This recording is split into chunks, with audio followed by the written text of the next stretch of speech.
Hello, I'm Julie Thibault-Dury, Closiist co-owner.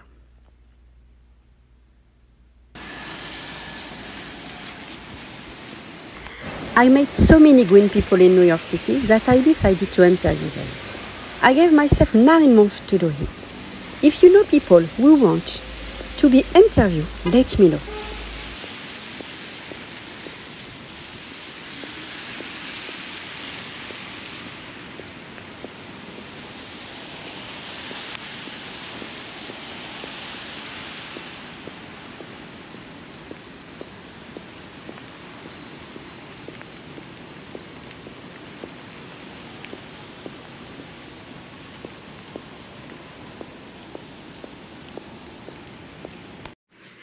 Hello, Ann Treesa. Hello. It's a beautiful name. It's just what we said. Yeah. Thank you. I'm so happy to meet you today to talk about your jewelry, your update about the Closiist too. Mm-hmm. And I think that maybe you have something more to explain to us about sustainability. Yeah. Can you say to us who you are and say what about your sustainability life? Yeah. So I'm Ann Treesa. I use they them pronouns. I am an immigrant from Kerala, India. Moved to Minnesota with my family, and then now I'm here in New York. And I make jewelry out of recycled materials and upcycled materials and found objects, donated objects. And I also make clothing. I upcycle clothing and resew things into new things, do embroidery to make them better, do woodblock printing. And the idea behind that is to reduce the cycle of consumption. And so I invite people to give me their old clothes instead of throwing them out or donating them. Because even in like thrift shops, they get a lot of clothes, and yes. Especially like a couple of years ago with Marie Kondo and people like purging all the things that they have. The thrift shops actually got too much clothes to the point where they had to ship it out and either get rid of it and put it in the trash themselves, or like all these extra clothes get shipped out to other countries. But then you would think that's a good thing, but then they also got too much to the point where that also ended up in landfills, and it's ridiculous. And also like buying new clothes from these fast fashion companies, they don't practice sustainability. They don't pay their workers well. They don't use materials that are taken sustainably. It's so true. And all these companies, and they get like billions of dollars, and you know, what do they do with it? It just goes all to the CEO. And it's a lot of greenwashing too. It's so much it's greenwashing. Crazy. Yeah, they're always talking big talk and not. Yes. Yeah. So I'm trying to get people more to upcycle their clothes and recycle them, and so I offer the service of give me your clothes and I will upgrade them for you, and it's like you'll have a whole new wardrobe. It's so nice. Do you have an example? Yeah. So there's this one. This is a woodblock printing example. I carved the block myself and printed it on, and then I'm working on a new block right now. There's a little flower thing. It's a lot of work, that, no? Yeah, it's been a while, and I found this wood just like around. It was just like scrap wood, so it's not the best carving wood either. But that's okay. I'm really trying to recycle. Working on a new one, and I can actually show you. Yes.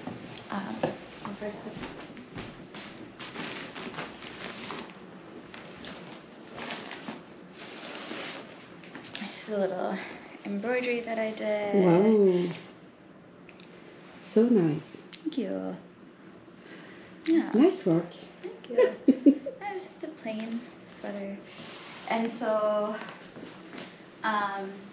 yeah, so that's all the things that I make and sell.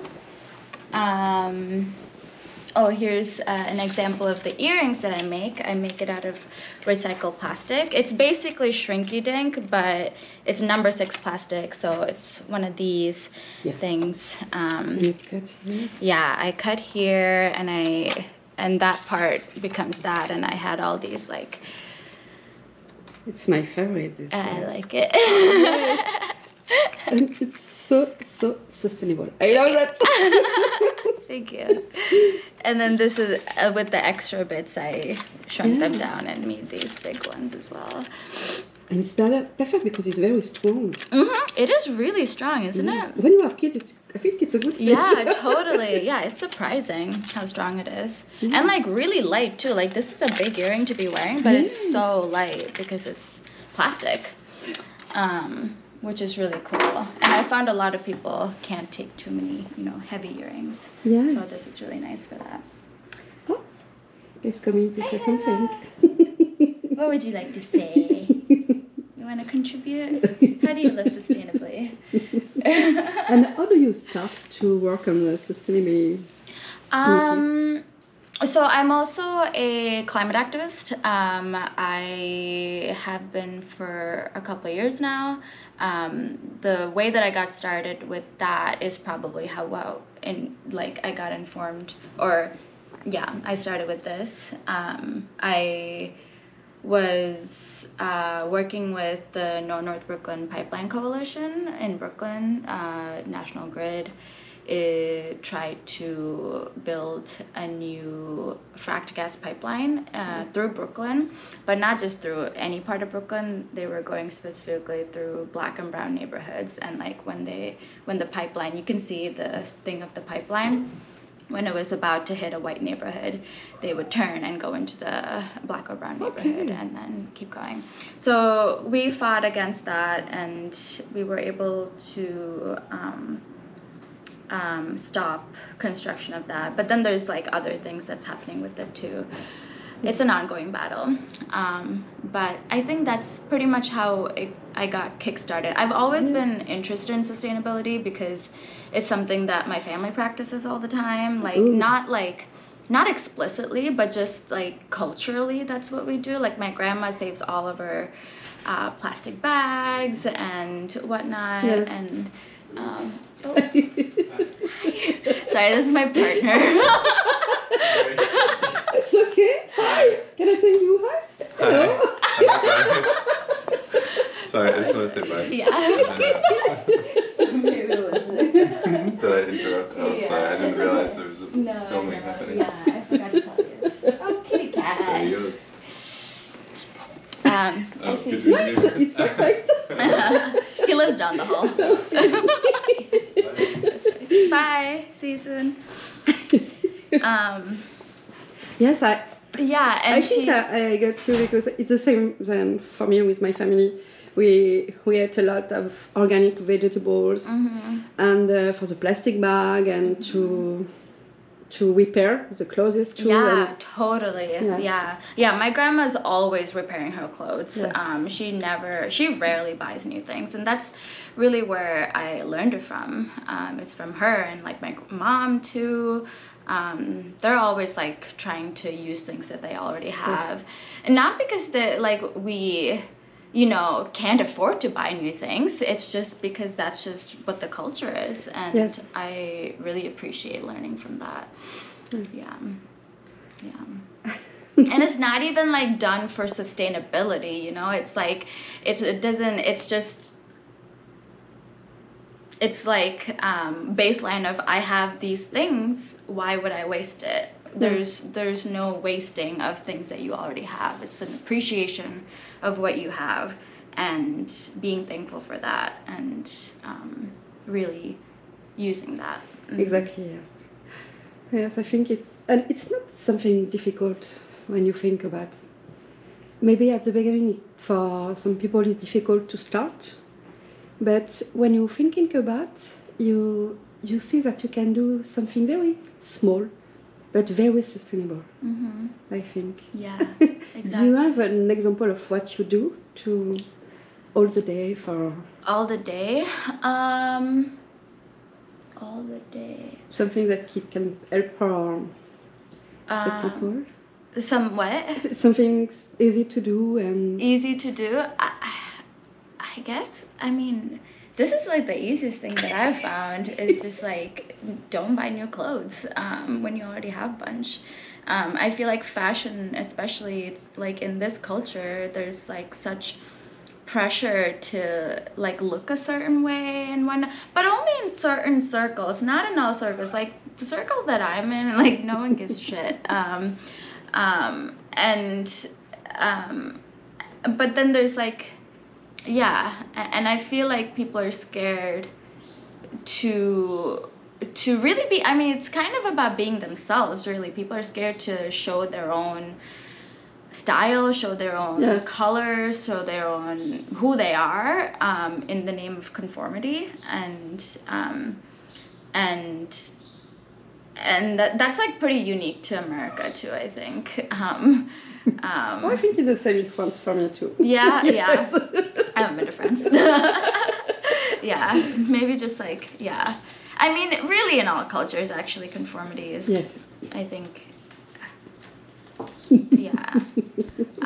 But otherwise, in terms of sustainability, I mean, just like living in New York, it's nice because there's like public transportation. Exactly. So you really don't, I bike everywhere if I can. All my friends bike everywhere. Yeah. It's a good thing too. Yes. Yeah. Yeah. And did you see that in Queens we have a big compost thing to happen? Yeah, yeah. I'm really happy that the composting. Yeah, it wasn't here before. They just started it, which is really exciting. Yes, it's so great. And there's actually a lot of places here that compost. Socrates Sculpture Garden does, and actually my partner, he works at a lot of community gardens. Oh, good. Specifically, there's one in Woodside, and they sometimes take compost. And yes. Did you visit Big Reuse?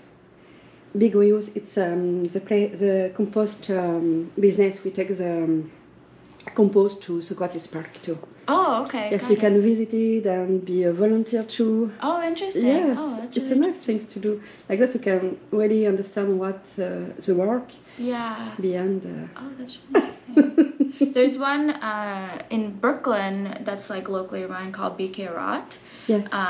That's really wonderful because it's just volunteers, and I mean there are workers too, but volunteers just like going around on their bikes. We're actually.